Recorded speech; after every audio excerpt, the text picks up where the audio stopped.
You've been in the backyard a while now, but the bugs have been here longer, and they're sick of your shit.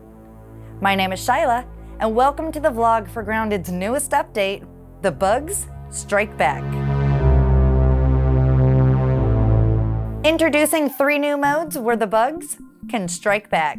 Faction reactivity. Bugs will take the fight back to your base when they are tired of you intruding on their territory or killing their kind. The more you annoy a particular species, the more likely they will say knock knock at your door.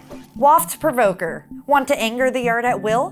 Build the Waft Provoker and add a pile of rotting bug parts that wafts throughout the yard, enraging whatever bugs whose parts you add to the pile. Of course, the more you add, the more enraged the bugs will be. Why, you say? Well, why not? Maybe you want to have bugs delivered straight to you on demand.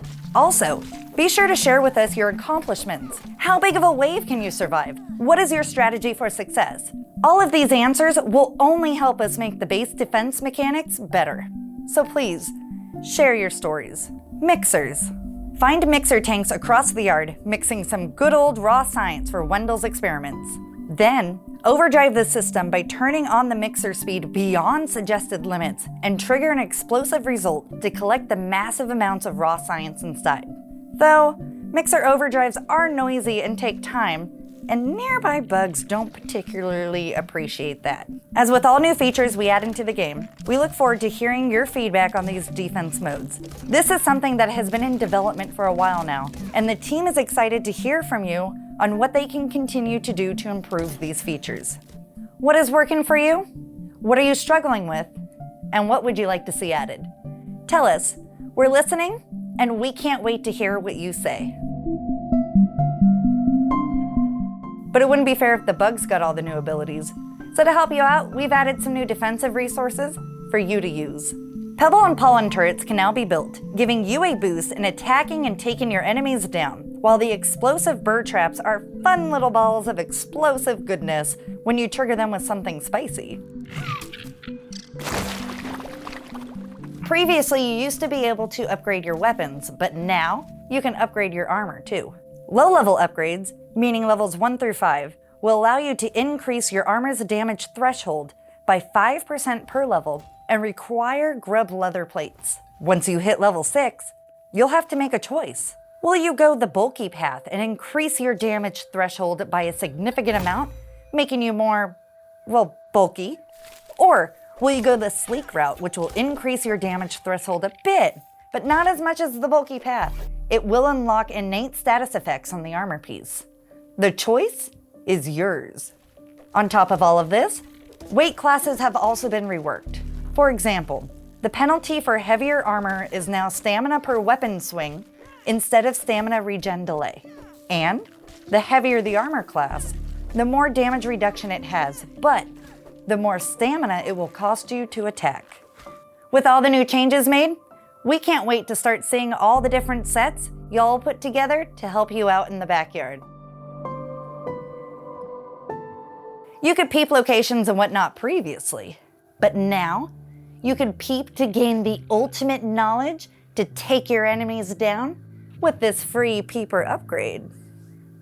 Just point your peeper at the closest insect near you and get ready to understand your neighbors like you have never before. Peeping a creature will unlock a creature card on the data page of your Scabby. By unlocking this card, you will have access to that creature's particular strengths, weaknesses, weak spot locations, health and creature tier, the number of this creature you have slain, and a tasty, flavorful fact. Peeping them and killing them will also have a chance to drop a gold card for you collectors out there. Along with all of that information, each creature in the yard now has specific weak points that can be attacked for additional damage, which will also be listed on the creature cards. Sometimes these weak points are only affected by specific damage, so you will want to keep that in mind when you go off on your hunt. And to help you out, you'll get a specific sparkle on your screen when you hit the weak point. Shiny. And if you forget to peep for your creature card, don't worry. You could peep their cold, dead body to get the information. With so much fun stuff already mentioned, let's go over some of the quality of life updates that are sure to make your time in the backyard more enjoyable, such as being able to change the game difficulty in the middle of a game.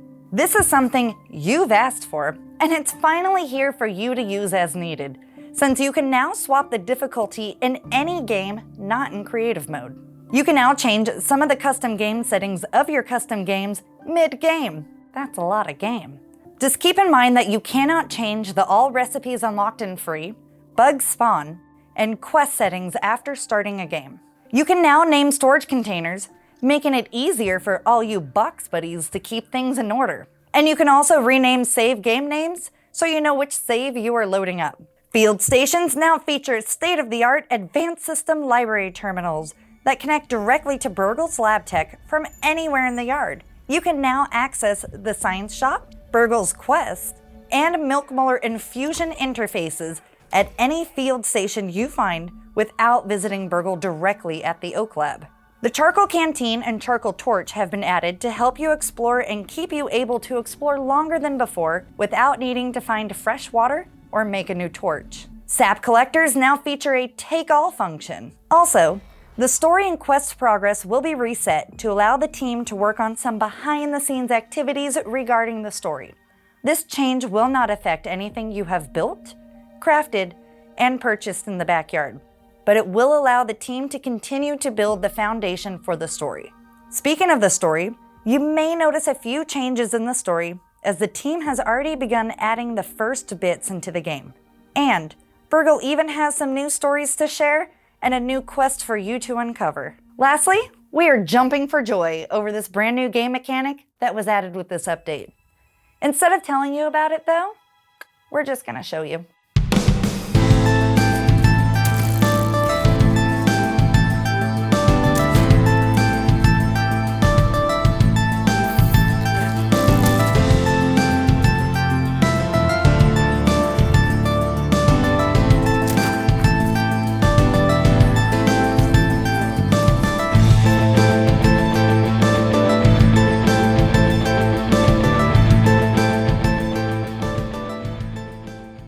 For the complete list of everything that came out in this update, peep the patch notes below.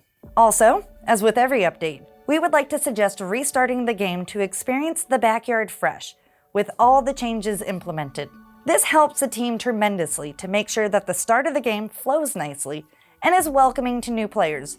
So any and all feedback that you have to share, we would love to hear it on our Discord. Thank you all so much for your help in developing this game. Expect 1.0 to come out later this year, and the team still has plenty more to add that wouldn't be possible without your help. So thank you for helping to make the backyard the game we all want to play. Thanks for watching, and we'll catch you out in the backyard.